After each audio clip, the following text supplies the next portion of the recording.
electron gain enthalpy.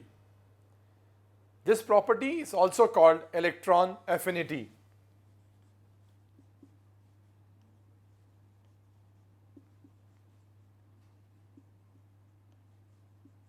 Now what is this property is?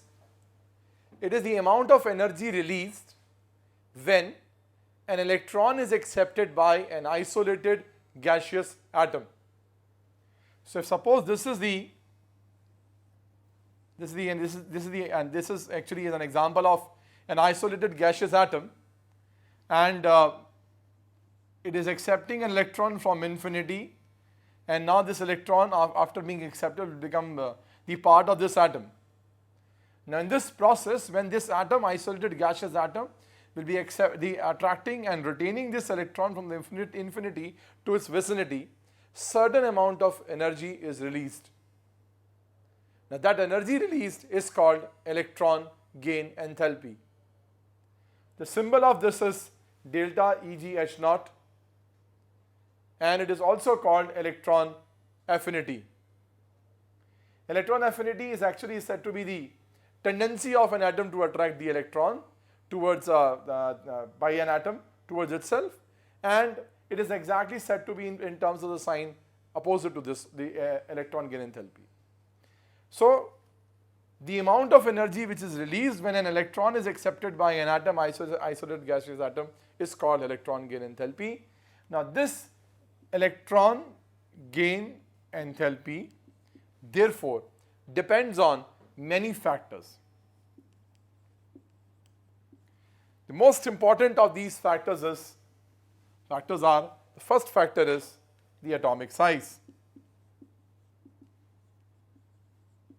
Now we know smaller is the size, more effective will be the nuclear charge, so higher will be the electron affinity.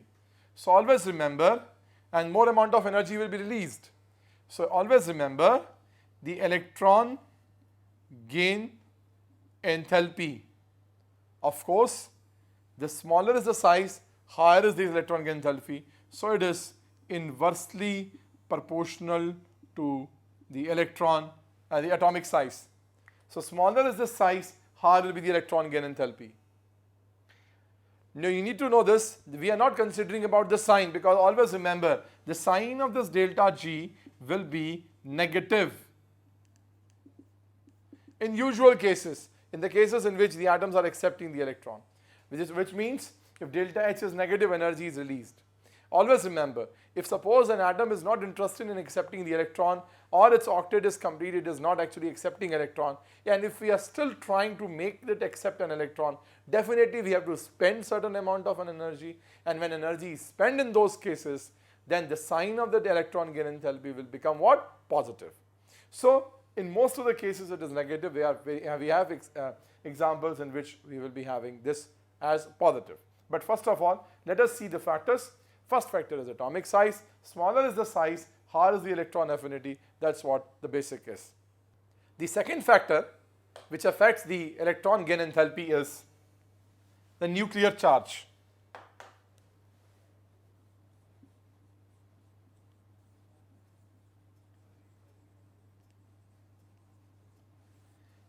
The higher is the nuclear charge, more strongly that nucleus will pull the electron towards itself. Therefore, higher will be the electron gain enthalpy. Higher will be the tendency of the atom to accept electron, and therefore higher will be the electron gain enthalpy.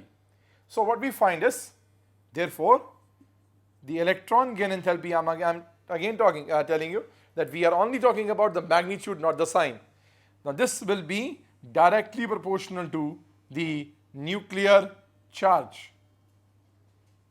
So higher is the charge, higher will be the electrons, atom's affinity towards the electron, and higher will be therefore electron gain enthalpy in terms of the magnitude. The third factor which affects electron gain enthalpy is the electronic configuration.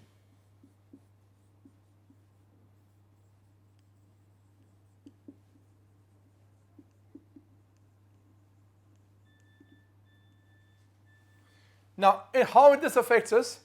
We know, like, let's take example of noble gases. Since in noble gases like neon, argon, krypton, xenon, radon, what they have is their ns2 np6 is the valence electronic configuration. Now since their octet is already complete, they are not short of any electron, and that's why they are very stable.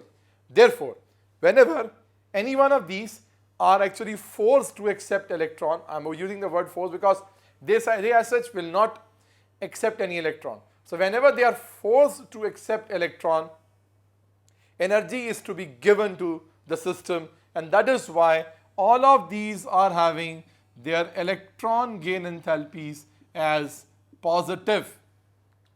They don't want any electrons, but still if we want to give them, we are giving them, we are forcing them to accept electron, the sign will be positive because we have to give energy to them. So this is how the electronic configuration affects it.